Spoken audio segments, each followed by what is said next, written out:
Thank you. So as everybody knows, at least up here and in the audience, that we are looking at fiscal year 27, which means that our July 1 through June 30th budget. And it's that time of year that this gets presented and discussed.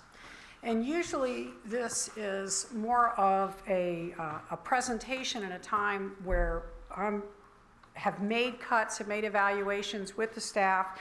And this year the board asked the presentation include all of the requests rather than my taking a look at it first, and for educational and other reasons for the public.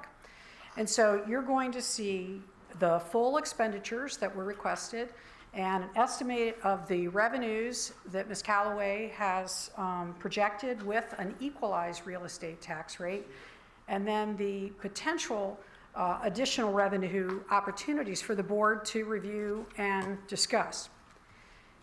And just a reminder of all that we're doing, it should go to the board's vision and mission. So the Board of Supervisors adopted the vision that Gloucester County is a place where character and historic significance intertwine to make Gloucester the land of a life worth living.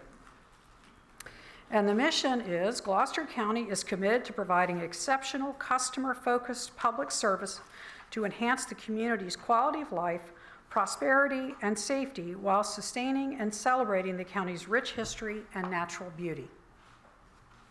Definitely seeing that today in our weather. The budget process, it's cyclical, but the part that we're going to be covering tonight is that started in the fall. It's a long process, and it starts with the department heads submitting in their capital improvement request for items that are for $50,000 or higher and long-term lifespans. And then after that, the department heads submitted their personnel requests, and that was done in December, and then their operating requests were turned in January. Then the budget team met with each of the department heads, and we review each line item, and we analyze them to make sure that we're looking at trends, we're looking at future anticipated needs, and also historical data and what that really shows, whether money is needed or additional money. Sometimes we have department heads who won't ask for an increase, but yet historically they've gone over in a line item over and over, but they're sort of afraid, they don't want to ask for more money, and we're like, you need to put in what's realistically being spent.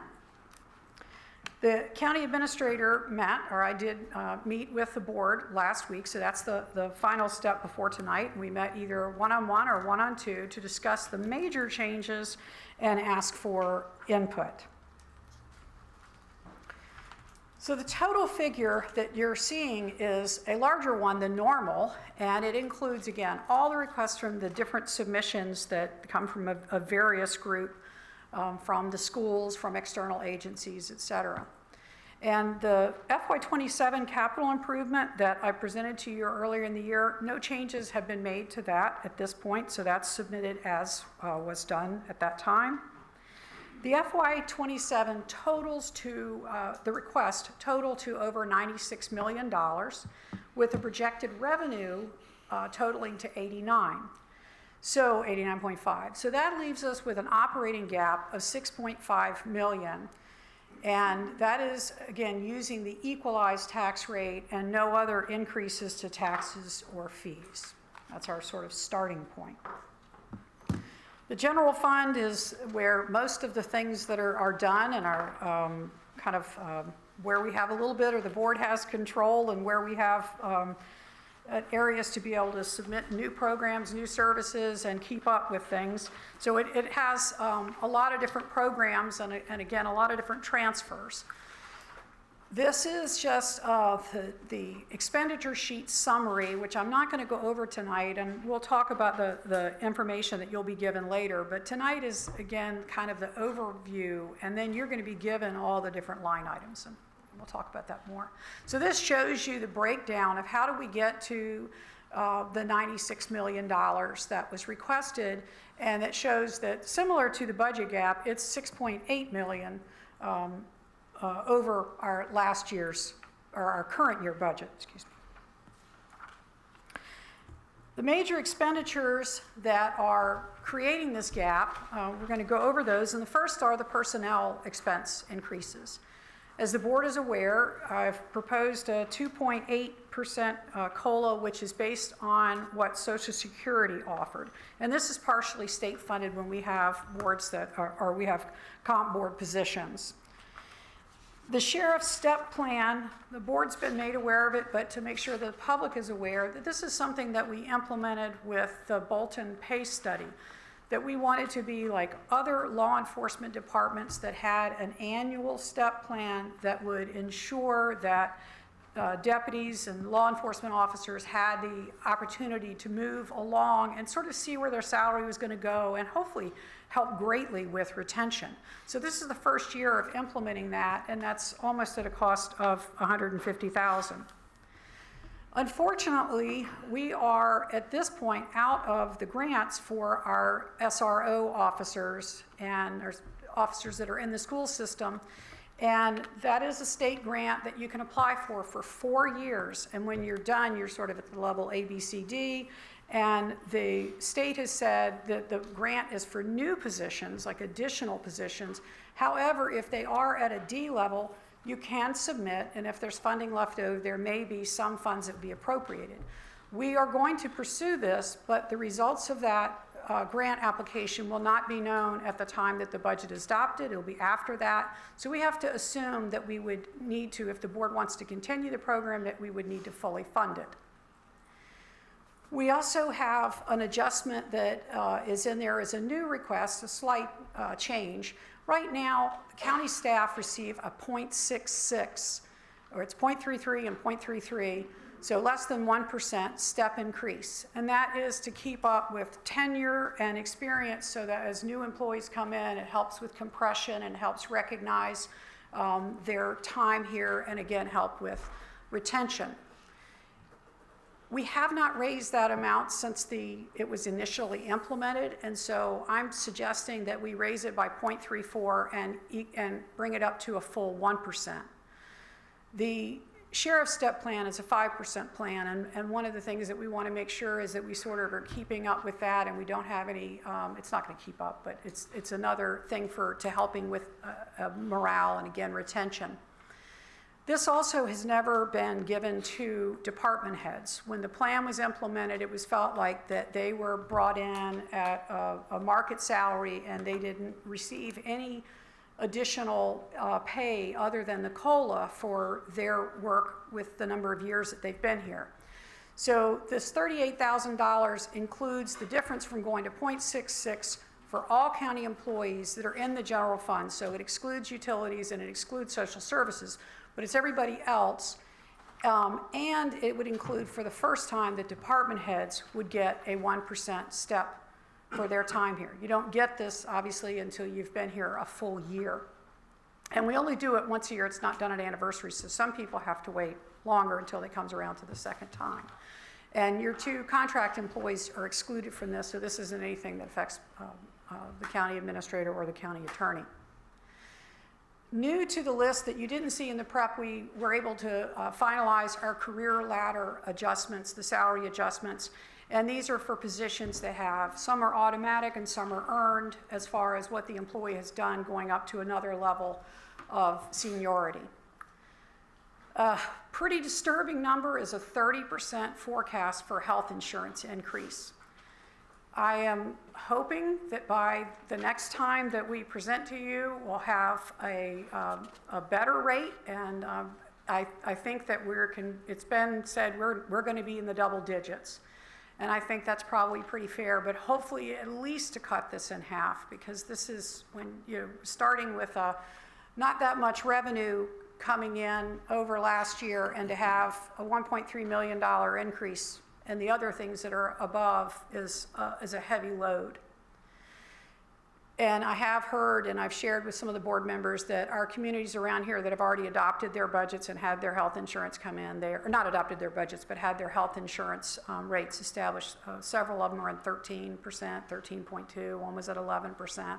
So it's not just Gloucester that's feeling this. There were 9 new employees when I originally met with a few of you all, and after clarifying one of the positions, it was a part-time position, we eliminated that, and that was the Parks, Rec, and Tourism. So even though I'm saying this is the full request, this was something that the Parks, Rec, and Tourism Director we talked about and is covered by the work as required salaries. So that's why there are only 8 new positions. That's the full list of them, not necessarily what would be recommended. And then another new figure for you to see is the vacancy savings. We know that every year we have people who leave. We have positions that take time to fill. Sometimes we have positions that are filled at lower levels. Other times we have payouts, all these different things, but we're anticipating that the net figure for that would be a savings of $666,000. So the first significant impact totals to $2.6 million for personnel.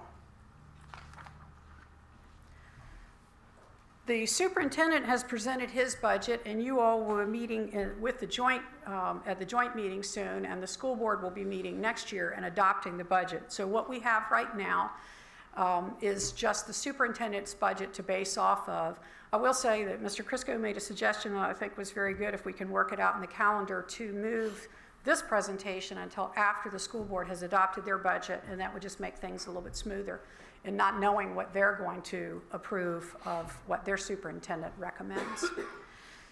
So the total ask for them is $2.9 million, more than their current fund. And as you can see, there's a revenue reduction. That is both in the number of students and the LCI calculation. And then the expense changes going up, so that the total again for 2.9. Their big significant ones, there's a long list that you'll hear from the superintendent when he does the presentation for you, but their long list includes the health insurance, and they're estimating a 15% increase. And unfortunately, their contract is not renewed during the time that the budget is adopted. So similar to the SROs, whatever their final negotiation is, their final projection, which hopefully will come down between now and then, is the only figure that we'll have. Some of you may remember that years past, the school superintendent had to come to the board after the budget was adopted and ask for an additional appropriation because the price for insurance came in higher than what had been budgeted for. So they try to put enough in there, but not too much. At this point, the superintendent's recommended budget includes a 2% COLA, or compensation increase. This is back and forth in the General Assembly, and I haven't heard any news today of any of what's been adopted, but I know there was 2% plus a bonus this year on one side, and on the other side was a 3%. So those figures are a little bit in flux too, and should be hopefully coming to a conclusion on that soon. And then with the declining enrollment, one of the things that Dr. Vladu included was staffing attrition would be the removal of up to 12 full-time employees. So there are other things that you'll hear about again with the budget presentation, but for the public's sake, because most of y'all have seen the list, but I wanted the public to understand where did the majority of that 2.9 come from. The Facilities Maintenance, Repair, and Replacement Fund, and this is on the county side, but it does include the sheriff's vehicles down there at the bottom. The full request is for $1.3 million. And the way that we're suggesting to meet that request is to use part of the fund balance. So the proposed budget, or it's really not a proposed budget, but the consideration for you is one way to reduce that hit is to use $750,000 of the reserve of that for that fund balance, which had grown more than we had anticipated, or more than I had anticipated, and so the balance would be left would be $609,000, and then that would be added to if there's any money that's left over in FY26 that would go into that. And the 589 increase over is the figure that I shared with you in the meetings we held. We have an 8% of our budget it goes out to external organizations, so it's a considerable amount. It's not that much of an increase, but all of these things add up. So I think I had 318 when I met with you all, but it's down to 295, and that's a good thing. We divided categories up on the external request into civic organizations, required services, and partners, and you could see that out of what is going out of the general fund, the majority, the 84% is to our required services, 13%, and I'll follow these up with slides, goes to the partners, and the smallest being the civic organizations. These are the civic groups that requested funds this year, and I have suggested that the board consider doing an amount that you want to fund, and then after the budget, look at establishing policies that we have never had for who can apply and what kind of things that you all want to fund, and also have potentially maybe a subcommittee of board members that would review each of the individual applications where they explain how they want to use the money, what the impact is going to be, how they use last year's money, if they're new, et cetera. So the total increase there, if funded, was $80,000. The only one that was funded last year that asked for additional money is the Boys and Girls Club. The required service, which again is the 84% of the external organizations, includes our fire and rescue. And these really, we kind of struggle with what to call them because they're like government-related services, things that you have to do if you have a local government. We have to have fire and rescue. And then we have to have the health department or be connected with one. And there we also have our juvenile detention and our juvenile services and our EMS councils too. So the increase over next year's funding of this year's funding is $169,000 requested. The partner group are organizations that the board has made a commitment to funding that help us provide the services that we do and provide more services to the community, such as Bay Transit and Bay Aging, which offers, or we work with for our housing program. And there's Gloucester Matthews Humane Society. We've had a long partnership with them, the community college, et cetera. And I will note, in case anybody thinks, why is Hampton Roads PDC in here and not the Middle Peninsula? The Middle Peninsula they have come in later, but they also go in under the administration's line. And the HRPDC goes in as an external request. That's just the way it's been done. So they're not being left out. They're just included in the administration's budget, which when you get your line items, you'll see it there. So the summary of major changes, as you can see, the personnel, the school, the FMRR, and the external request, and then also what's not shown, or I didn't have an individual slide on, are the utilities fund, and we're going to explain more about the amount. That's a little different than was discussed in our preliminary meetings. And then the software fees, that's particularly for Tyler Munis, which we're sort of stuck with, and not stuck with the software, but stuck with the increase that we don't have an option on that. So let's flip to the other side. It's moving from expenses to revenues. Here again is how we get to the $89 million projection, and compared to last year, and you can see the different things. The general property taxes, including excluding real estate, personal property, the other taxes, meals, sales, lodging, state corporation fees, all of those things are in here, and when you get your budget breakdown, you'll be able to see those, each of them. The preliminary use of fund balance, if you look at the first column where it's got the unassigned, that's the 2.8 that's been requested for use with the capital improvement funding. And then the 1.2, those are in restricted accounts.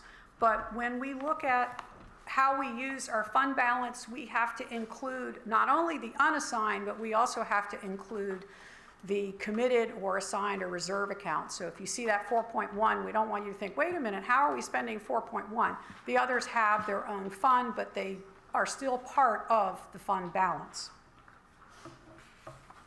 So some potential revenue opportunities. I want to thank the board very much for the discussions that we had about potential new or additional revenues, and for the public's sake, it's not that there's no decisions, nobody's saying we got to do this, but it was like, what would we generate? And to evaluate and to have the knowledge of what are the possibilities, is especially when we're looking at this revenue gap, is a good thing. So you asked us to evaluate several of them and prepare some details.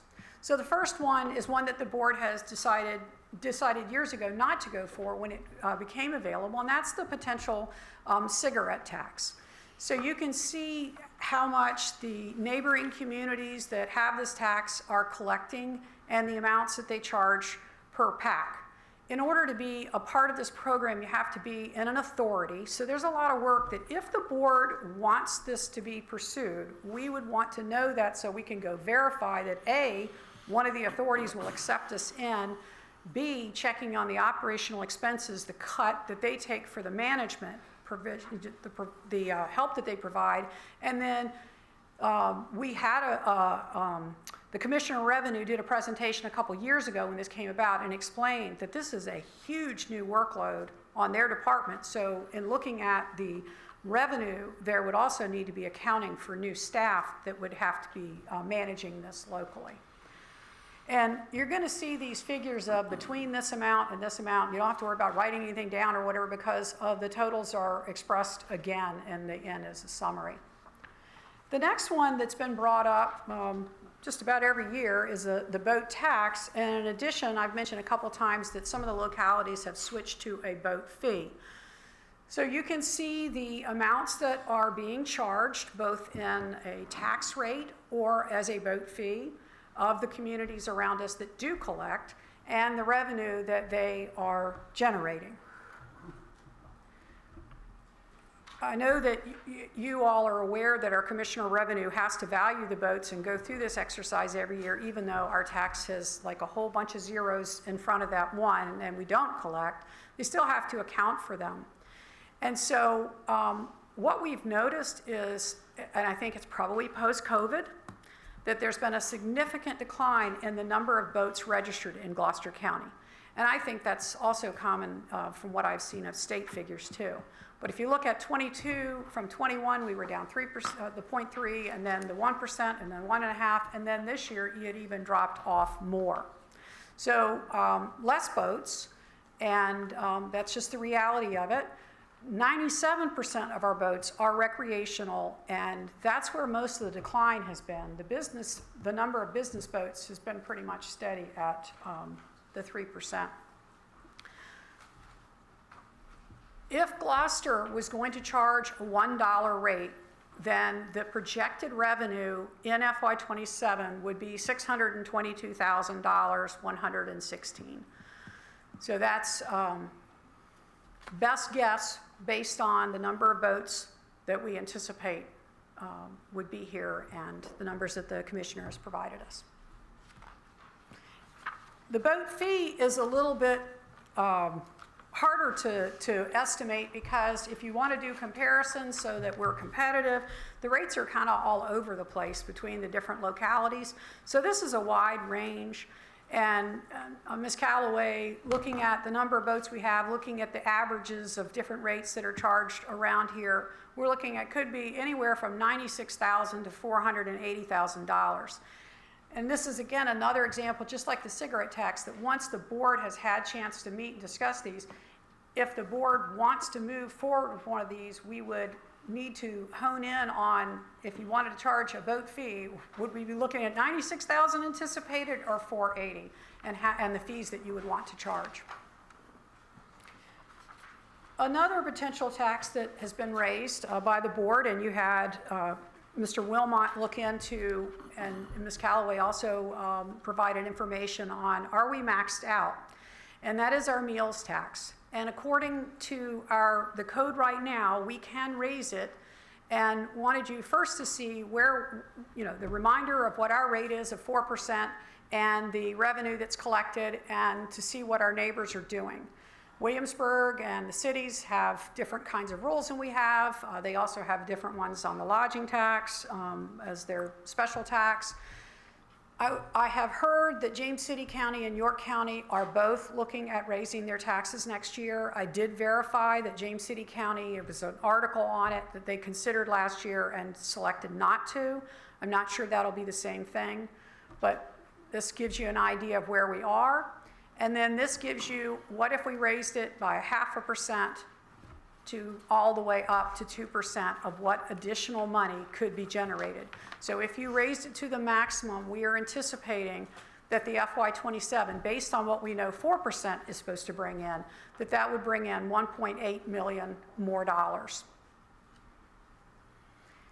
And then another revenue that was suggested we look at is our fees. And that came up a few months ago, and then it came up again last week. And trying to do something kind of quickly without spending a lot of time analyzing everybody's individual fees that they charge in other localities and how much we could actually bring in, we thought we would go to the department that brings in the most fees and look at where could be the biggest bang for the buck.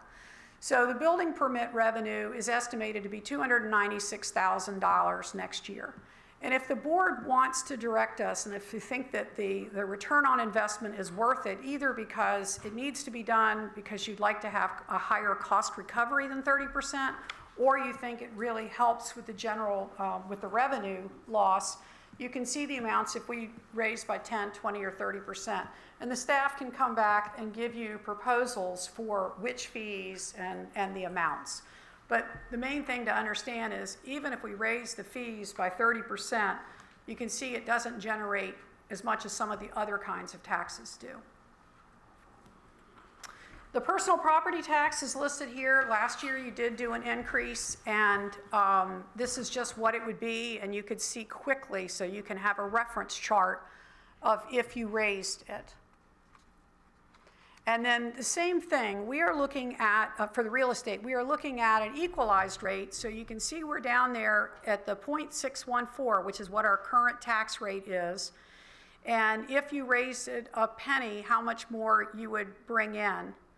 And the different amounts are just, again, it's more of a chart that we think that you'll be looking at as future reference of do you or do you not go this direction, as well as looking at budget cuts. I'm not implying it's all on the revenue side.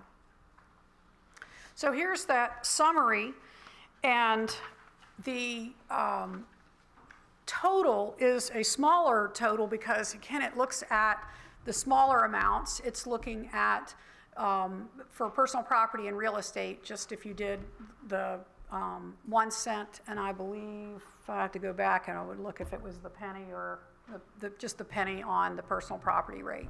So with all of these implemented at the lowest rate, it still would only be $2 million, a little over $2 million. So I wish there was better news, because this is a hard budget. I've said that several times. You all are in a really rough position, and wish the revenue stream was higher than it is. And so depending upon the board's interest, again, we would like to do more research and also work with the county attorney to make sure that we would be doing the things that we can to, to implement those additional taxes. And I'm going to switch over to Maria.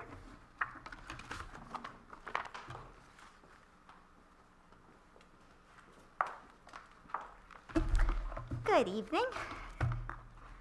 All right, so while general fund is obviously a majority of what we're going to focus on, we certainly don't want to forget about the other funds that make up the total county umbrella. So we have several of them, and I'm going to walk through each of them. 47.8% of these requests are in the form of transfers to other funds. So of that total number of general fund dollars you just saw earlier, almost half of it is actually going to other funds. So they're all listed here, and I'll highlight a couple of things. First, 90% goes to 3 different funds, and that's schools, capital, and debt service. And then also you'll notice that on that second row, you'll see that we don't have a number in there for the cafeteria fund for the schools. Last year, the board approved a one-time $450,000 appropriation from the unassigned fund balance to the cafeteria fund to be more of a holding place to make sure that they had enough funding to operate cash flow-wise through the year. Year to date, they have not used any of that fund balance. However, it is in their budget request to have that fund balance carried over into fiscal year 2027. I have not put it here because we generally present carryovers as part of the revised budget. We try to make all the new requests in this original proposed, and then during the work sessions, we'll present you with anything that we'd like to carry from fiscal year 26 over. So that is likely where you will see that 450,000. There's also alternatives. The board could, if that funding is not used this year, the board could choose to reallocate that and put it right back into unassigned fund balance and use it elsewhere in the future. You'll also notice, I'll point out the utility fund is new on this chart. And again, we'll get into that number a little bit later in the presentation. That number was lower when Ms. Steele talked with each of you, and there is a reason why it is now that very specific number. So the first fund or series of funds that I'll go through here is the education funds. So these are all the school funds. There are 4 different school funds.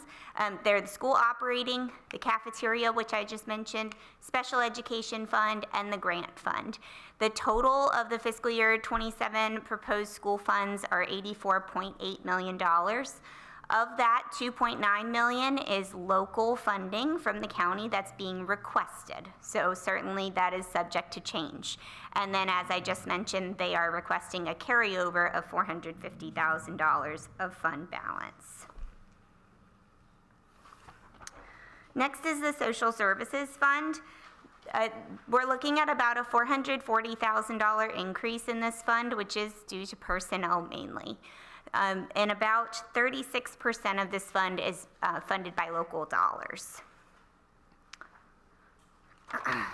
The Children's Services Act Fund, I just was here last month to present to request an appropriation for the Children's Services Act. This is largely mandated services. So a judge places a child in a certain type of school, that we have to pay for it. It's not 100% local. It's generally shared with the state government. But however, we are, because of that, seeing that trending high, there's a higher request of $1.2 million in this budget for local dollars. This is a recap of the capital fund, so you'll see the revenues, expenditures. This is higher than the original proposed because of the body taught HVAC, which we mentioned we'd be including. It makes the most sense to replace that HVAC if the whole wing is being done. It's at its ASHRAEA standard life for replacement, and so that is shown in that $8.1 million where you see long-term debt. And I also have some fresh information regarding the school sales tax fund where that may not have to be debt funded. So I'll mention that in an upcoming slide. This is the debt service fund I mentioned in my last presentation. This is basically a pass-through fund where the general fund and the school sales tax fund fund the payments of any debt, and it's based on whether eligible or ineligible, whether it's locally funded or funded with school sales tax.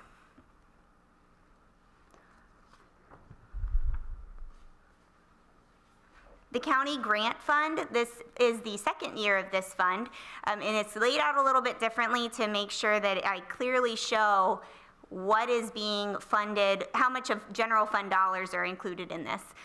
So that first column is the total expenses. This fund is totaling to $3 million this year. Of that, $2.4 million is grant, donations, other dedicated revenue sources, and then you'll see general fund transfers of $601,000. The most notable here is what Ms. Steele mentioned earlier, the school resource officers. That first row, you'll notice, says $315,728 in that top, and it's 0% grant funded. That is to fund those 3 school resource officers that have been grant funded for 4 years. And now we're in the 5th year, and the most conservative way to do this is to estimate that the general fund will have to fully fund those officers and hope for a grant.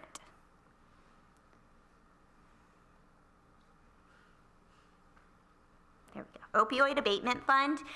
This fund is not local tax dollars.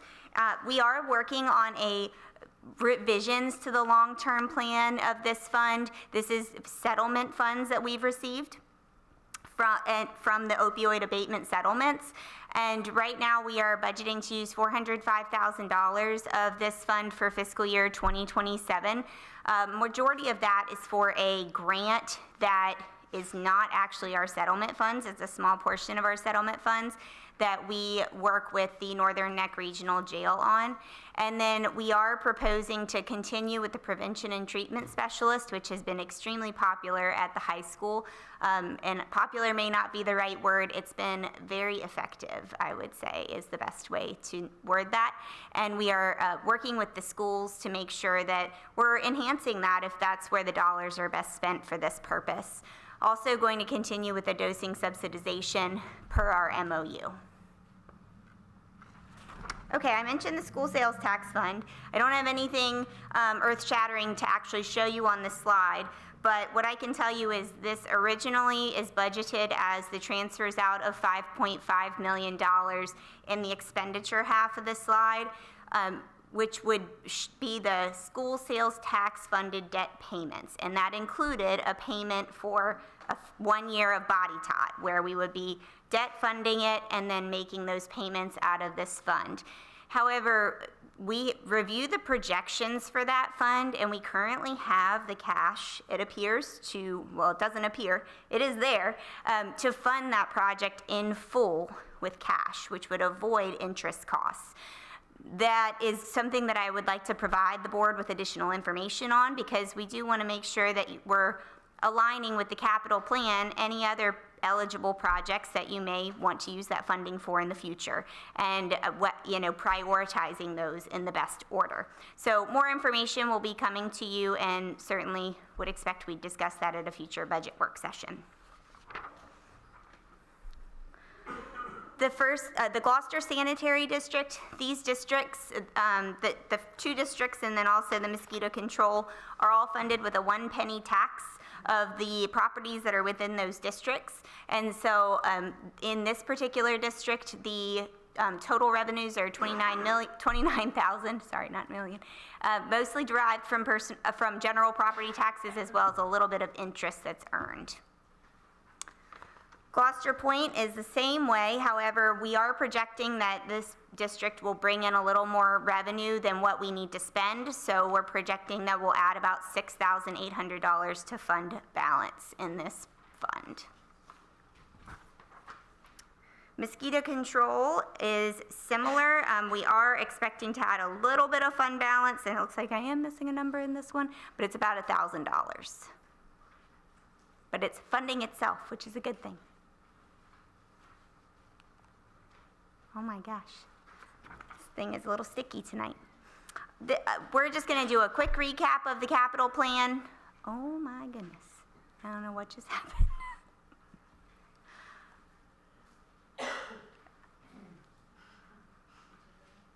There we go. So the 5-year CIP request, this is the only update is highlighted in yellow. That's the HVAC for body tot.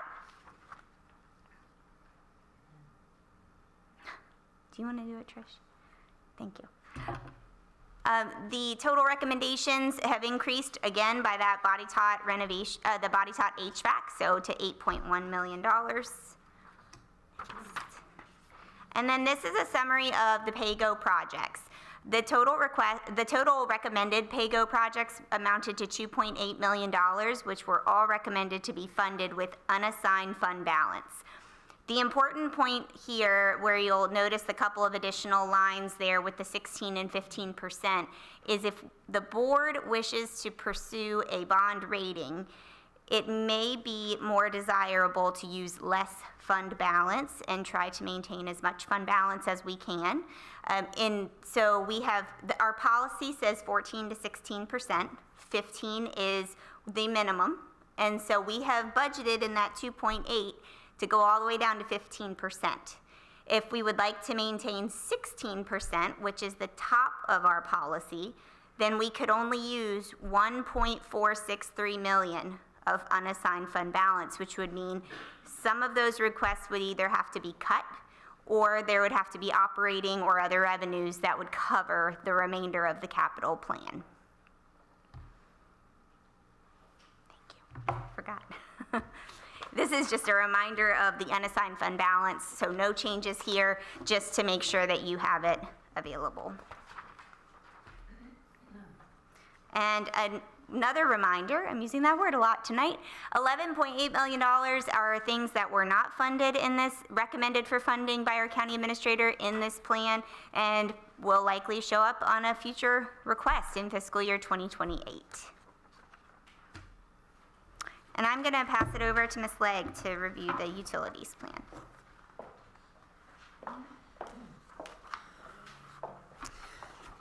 Good evening. Maybe now it might work. Okay, here we go.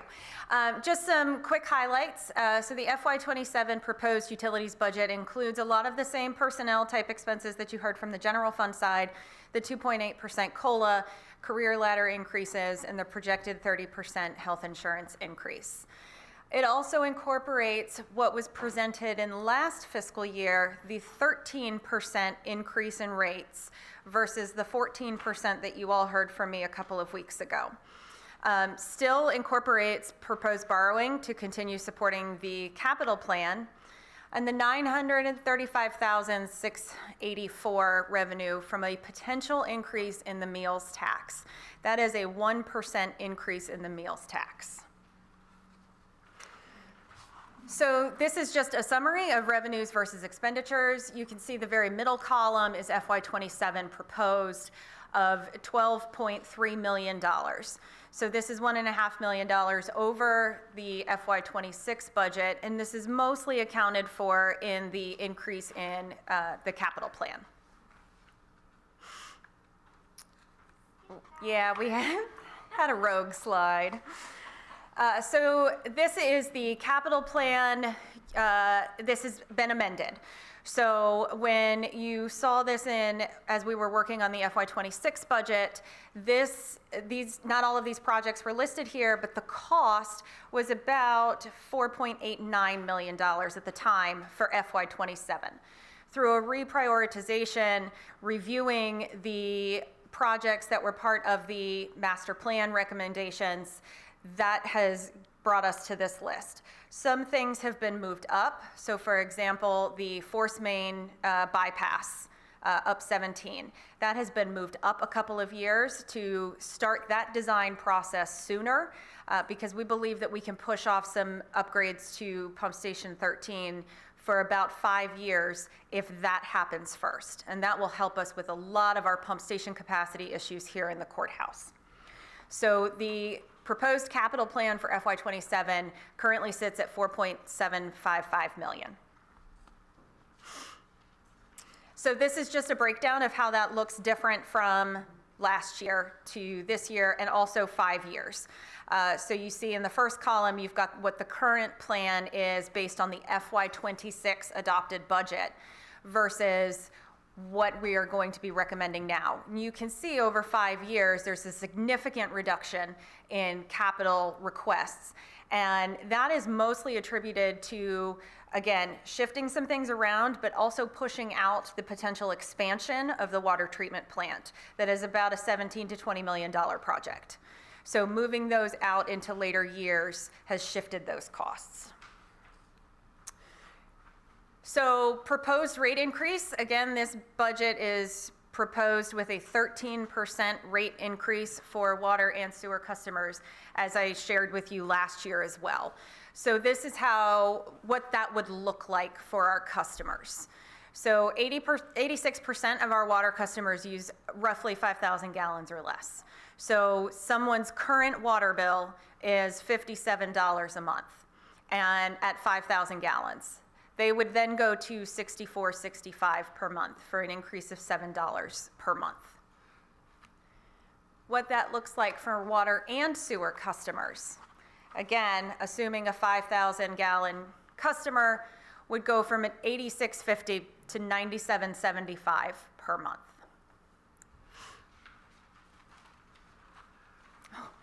And I'm done this time, very quickly. I will pass it back to Ms. Steele.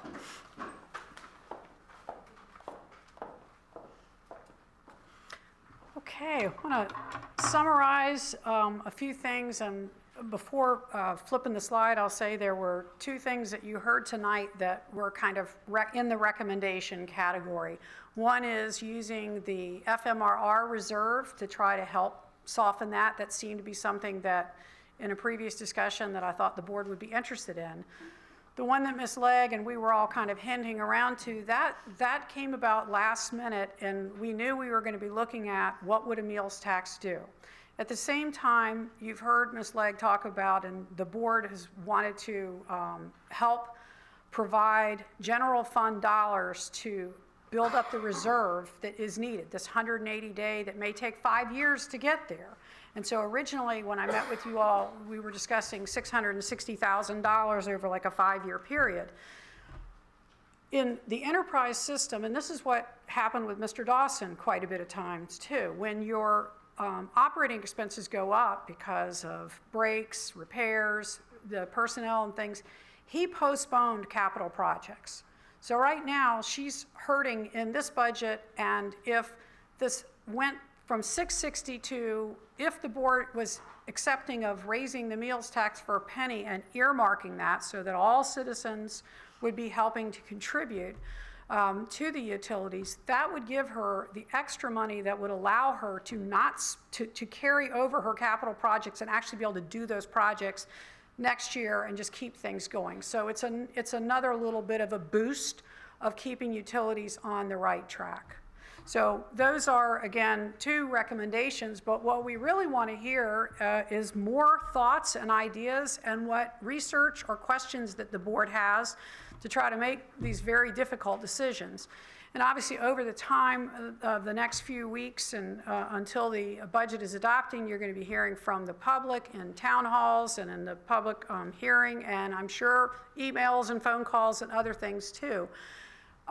If there are items tonight that you all would like to discuss or things that you know immediately you'd like to have more information on, we're ready and willing to take those notes.